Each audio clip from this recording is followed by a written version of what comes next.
Coming up, rain area for southeast Michigan today and tonight, 90 to 100% chance of rain, even windy weather making it our way.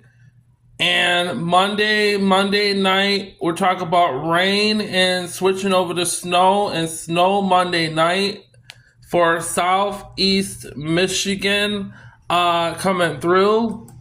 A occluded front makes it our way into Michigan.